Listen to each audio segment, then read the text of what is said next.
I did a speedrun of all of the achievements for The Lord of the Rings The Two Towers. Wait, isn't that game a little too old for achievements? Well, not anymore, thanks to Retro Achievements, a website that lets you get achievements for all your favorite games. Naturally, I had to do The Two Towers and make a speedrun out of it. Let's just say that this speedrun was, well, an adventure. A couple of things to note. Currently, Retro Achievements does not support Dolphin for The Two Towers, so I had to do this run on the PlayStation 2 version.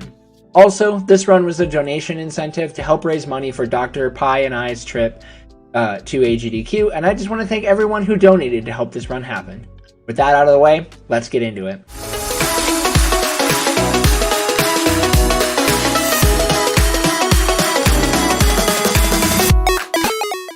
Diving right into the prologue, I knew that EXP was going to be a very big deal. So I spent the whole time grinding EXP using Isildur's Judgment, which is triangle, triangle, circle, triangle. I get myself into perfect mode and get the maximum amount of EXP for each enemy during this level. I also take the time to kick an enemy into the lava to get the achievement Casted into the Fire, which all I had to do was put my foot into use.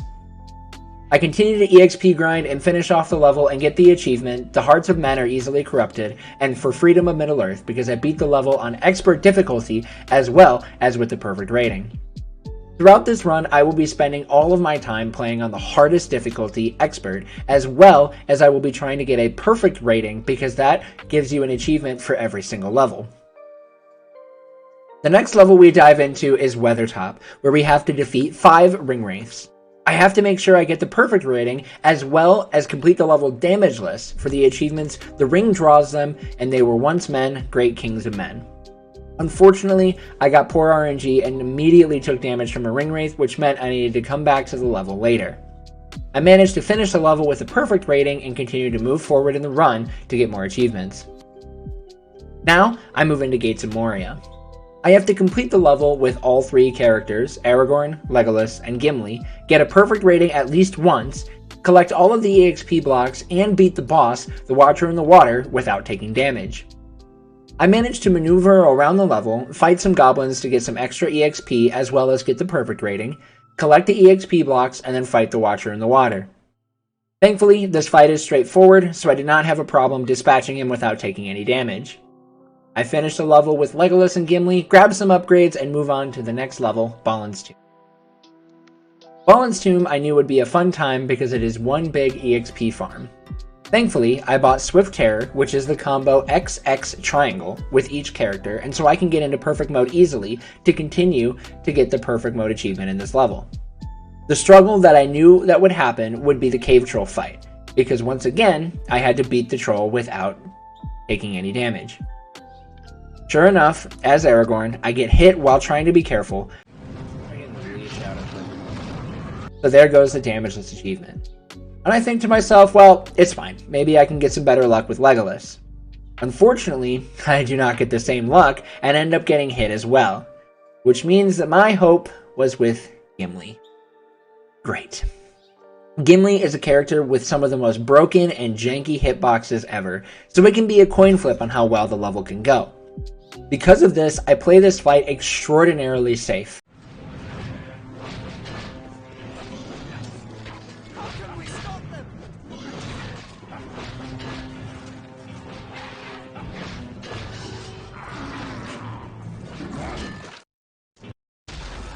Okay, we're damageless so far. Get rid of that goblin. And not only do I finish the first phase in perfect mode, but I managed to defeat the troll damageless. Gosh, we got it. Let's go. Okay. I take a major sigh of relief and get ready for the next level, Amon Hen. Amon Hen is one of my personal favorite levels, but I knew going into this it would not be an easy one. I had to fight a lot of enemies, and since I was on the hardest difficulty, I knew that my chances of dying were very high. Thankfully, I managed to get through the level quickly with all 3 characters as well as grabbing the experience blocks on my way. My next hurdle was once again going to be the boss fight, Lurtz. Unfortunately, once again, I get hit with both Legolas and Aragorn, which I was never ready for, but thankfully, Gimli comes in clutch once again and saves me from repeating this level later on as I finish off Lurd's damageless. I grab a few more upgrades and head out to the next level, Fangorn Forest. Fangorn Forest goes just like the last two. Everything goes well with defeating orcs, aside from one close call with Legolas, and then at the boss fight I get hit by both Aragorn and Legolas, and at the very end, Gimli clutches up once again to allow me to get the damageless achievement. As long as hitboxes work with me. Come on. Let's go! Ah! Thankfully, from here on out, there were no damageless achievements to get for a few more levels. I make my way through Plains of Rohan without any issue, continue to upgrade my characters and get closer to level 10 with every character, and make my way into Westfold, where things get interesting. I had no idea where all the EXP pickups were in this level, so I fumble my way through to find one of them. The second one is located behind this fire, and in order to get it, you have to get on top of the balcony nearby and break water barrels to get rid of the fire. Let's just say that things were a little harder than I anticipated. Either way, we make it through Westfold with only a death with Aragorn and make our way through. Once we get into Gap of Rohan, we defeat Sharku damageless really easily thanks to a strat that Red Stalker developed where we can position ourselves in a specific spot to defeat Sharku quickly and make our way to Helms Deep. Now, I know what you guys are thinking if you've watched this channel before. Oh, you're on Helms Deep. This is the auto-scroller, right? Well, yes. But unfortunately, this is where things went very wrong. And I mean very wrong. The first thing we have to do in this level is we needed to kick down 2 ladders at one time. I had no idea how that was going to be done. Thankfully though, I managed to find a good spot and get that done relatively quickly. The next part I knew was going to be the hardest. I had to finish with a perfect rating in order to get the right achievements. Unfortunately, I took a risk with Aragorn and ended up failing the level, which meant that I had to do it all over again. Thankfully, I managed to get those achievements and get through with Aragorn. With Legolas, it was an all-new struggle. Unfortunately, I messed up in my upgrades so I did not have the right arrows going into this, and so taking out enemies quickly became very difficult. Another unfortunate thing is that Legolas is very squishy, so if I'm not careful, I can be killed very fast. Unfortunately, anything that could have gone wrong went wrong. Eventually, I discovered that if I'm able to put Legolas into perfect mode, my Dragonfire arrows do manage to one-shot the enemies, and I dispatch the rest of them, keeping myself alive, and I make it through the level.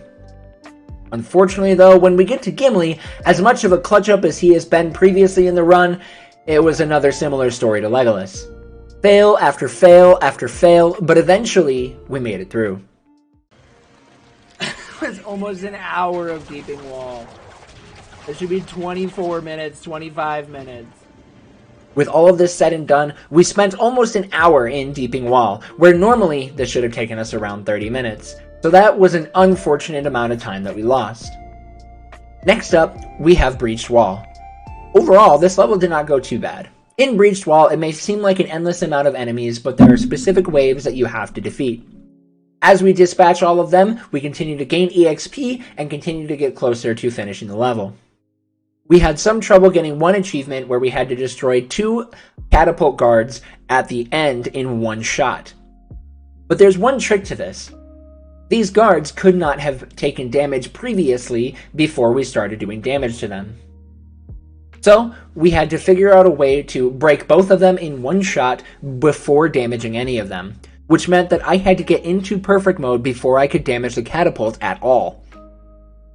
Unfortunately, this did not go well with either Aragorn or Legolas. Aragorn, I didn't quite understand how the achievement worked, and with Legolas, well, I got a little too antsy.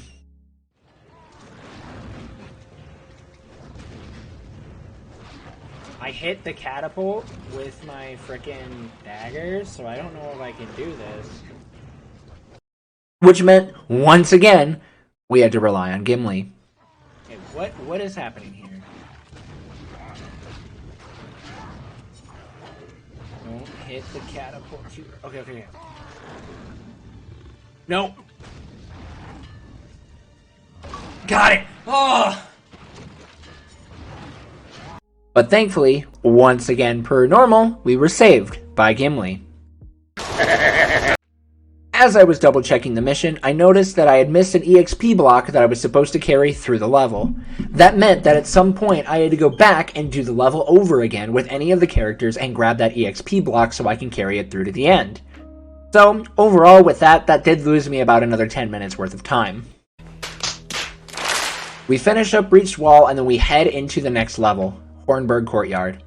This level is the perfect example of complete chaos. There are hordes of enemies that are constantly coming in, and we have to not only survive, but we need to also defend the gate and complete a few other objectives in order to finish the level with all the important achievements. And since we are once again playing on Expert, this becomes a very difficult mission. There are 2 EXP pickups that we have to carry through to the end of the level.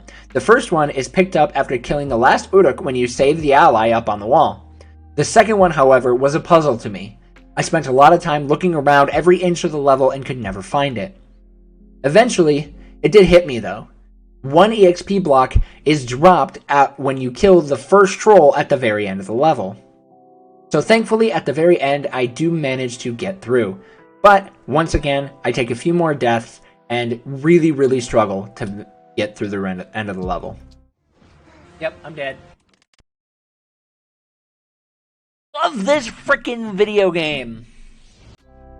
At the end, every single character is level 10, so I'm able to grab those achievements. Aragorn and Legolas are completely upgraded, and I would get ready for the final gauntlet that would ultimately test my patience within the game, the Tower of Orthanc. The Tower of Orthanc is a series of extra levels in the 2 towers where you have to defeat waves of enemies in a grueling battle royale. Again, since we are playing on Expert, enemies do a lot of damage, and at the end, we have to fight 3 trolls in a really tight space. Aragorn goes by really smoothly, and one thing I was not expecting when I was doing this run is that Retro Achievements keeps their own leaderboard for the fastest clear of these levels, and I managed to get the top time for Aragorn, which was a cool thing to see, especially through the frustrations that we encountered in Helms Deep. Yo, I got the best time on the Retro Achievements board! Let's go! Once we transition to Legolas, unfortunately, disaster strikes again. No way, dude! No! Death after death after death for both Legolas and Gimli cost me a lot of time. It took me so long to get through, I actually even had to pivot off of Tower of Orthanc to get one more ability with Gimli and then get back into it. After I almost completely lose my sanity and are ready to just completely stop the run right there, I finally get a break and I finish the Tower of Orthanc with Legolas and Gimli. When I finally finish with those 2 characters, I once again get the top time in the Retro Achievements leaderboard for the Tower of Orthanc for both Legolas and Gimli. So even though it was a huge struggle, I did get a cool little bit of compensation there. After I finish the Tower of Orthanc with these last 2 characters, I go back to Breached Wall, grab the EXP block with Gimli, and complete the level so I can finish upgrading him to finish off that achievement. I then go back into Weathertop, complete it damageless, which was a little bit more unorthodox than what I had hoped for, but we made it through. And then I go back into Tower of Orthanc with Isildur, the secret character. And thankfully, when it comes to Isildur, his time is a lot more simple for the Tower of Orthanc, because Isildur has the tankiness of Gimli, all of the damage of Gimli and Aragorn combined, and the speed and smooth hitboxes that Aragorn has. So, I complete the Tower of Orthanc with Isildur, getting the top of the board for Retro Achievements again, and I complete the run with a final time of 6 hours, 23 minutes, and 35 seconds. Here we go, chat. And... oh, not yet. I gotta wait for the... hold on. The achievement hasn't popped yet.